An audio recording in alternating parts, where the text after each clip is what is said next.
We now come to the final award for this evening. And befitting this 20th anniversary, this one is reflective of all the IAS has stood for these past 2 decades. Indeed, what I'm about to present truly stands as the 20th anniversary Freedom Medal winner. On the one hand, it's because it's an individual who has relentlessly worked across all sectors where LRH Tech is employed and for which Freedom Medals are earned. Religious freedom, overcoming governmental oppression, bringing an end to psychiatric abuses, injecting LRH Tech into society, and disseminating Scientology itself. Yes, the whole panoply. But that really doesn't say it all. For the real picture, I return to what I referenced at the start of this evening. Responsibility. In keeping Scientology working, LRH laid down the standard. When somebody enrolls, consider he's joined for the duration. That is the responsibility every Scientologist has. We all know it, and while it may sometimes be hard to confront, the fact remains it is our responsibility to be Scientologists, no matter where we live or work, no matter our resources or excuses. If you are a Scientologist, you are one of the relative few that hold the answers in your possession that all humankind depend upon. But you don't sit on the only answer that's ever been there. You don't ever give a second thought to the personal stakes involved. And now let's take it one step further. How much responsibility can one take? Look at it this way. If a Scientologist is a street sweeper, it is his responsibility to apply Scientology to his zone and whoever he may interact with. And no, it's not an option. Not if he's a real Scientologist. And when his head hits the pillow each night, he'd better know he did all he could.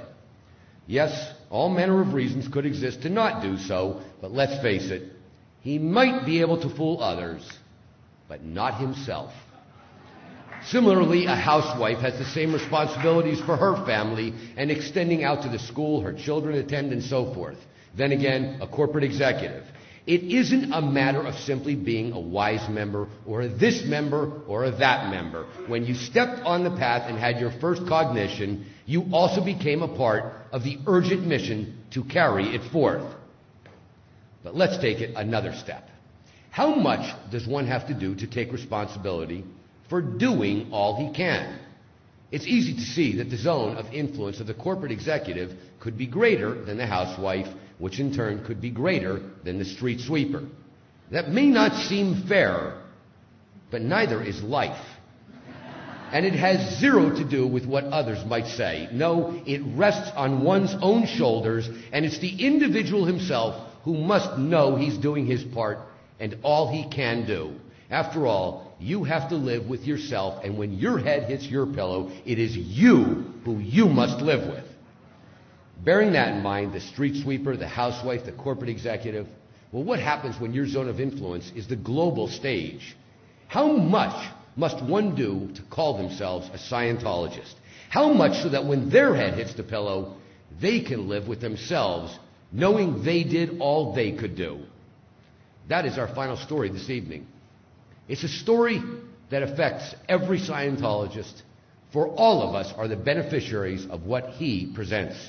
And that is why it is my honor to present our first Freedom Medal of Valor to the most dedicated Scientologist I know. There is a worldwide arena where the game is played for the fate of whole populations. Where one side schedules entire generations for psychiatric drugging and marks 5 million more for lethal, toxic exposure. Also on the board, scores of nations where no workable technology will even be permitted.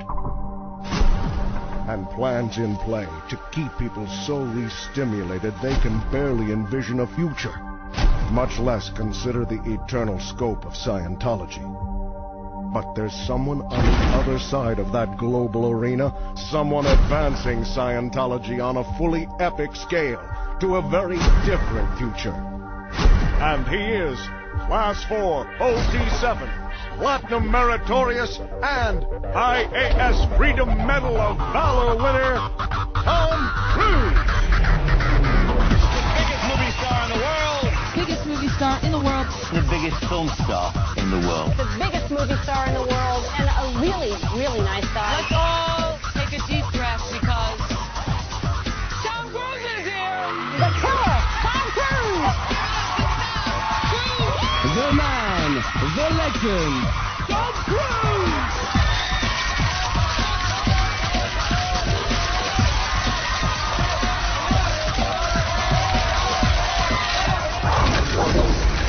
And while it doesn't get any hotter than under the lights on a global stage where every move translates into countless impressions, what he does on that stage is another matter entirely. For with that kind of influence also comes an individual responsibility, experienced by only the rare few in history. And for those who own up to it, well, that's the story of Tom Cruise, Scientologist. But if that's what Mr. Cruise has brought to this world, there still remains one more word on the man. Call it Tom Cruise on Tom Cruise, Scientologist. I think it's a privilege to call yourself a Scientologist, and it's something that you have to earn.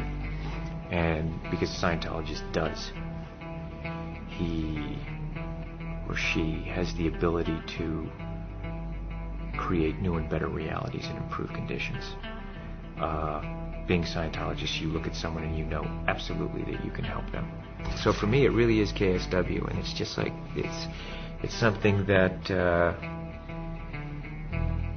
I don't mince words with that, you know, with anything that LRH does, but that policy to me has really gone, boy. And there's a time I went through and I said, you know what? When I read it, I just went, poof, this is it. This is exactly it. Being a Scientologist, when you drive past an accident, it's not like anyone else. As you drive past, you know you have to do something about it because you know you're the only one that can really help. But that's what drives me, is that I know that we have an opportunity and to really help for the first time, effectively change people's lives, and I am dedicated to that. I'm absolutely, uncompromisingly dedicated to that. The orgs are there to help, okay, but we as also the public, it's like we have a responsibility. It's not just the orgs. It's not just Dave Miscavige. It's not just me. It's you. It's everyone out there kind of rereading KSW and looking at what needs to be done and saying, okay, am I going to do it or am I not going to do it? Period. And am I going to look at that guy or am I too afraid because I have my own out ethics to put in someone else's ethics? And that's all it comes down to. Because I won't hesitate to put ethics in on someone else, because I put it ruthlessly in on myself. And I think that I respect that in others. And, I'm there to help, and we're here to help. And my opinion is that, look, you're either on board or you're not on board, okay?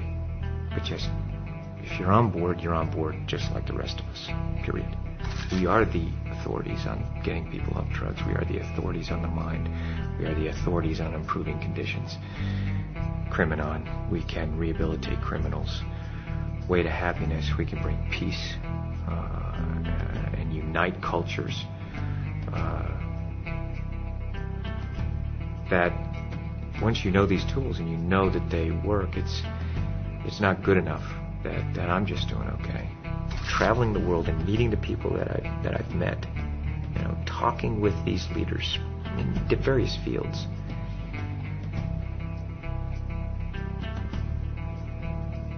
They want help, and they are depending on people who know and who can be effective and do it. And that's us. That is our responsibility to do that. It is the time now. Now is the time, okay? It is, being a Scientologist, people are turning to you, so you better know it. You better know it. And if you don't,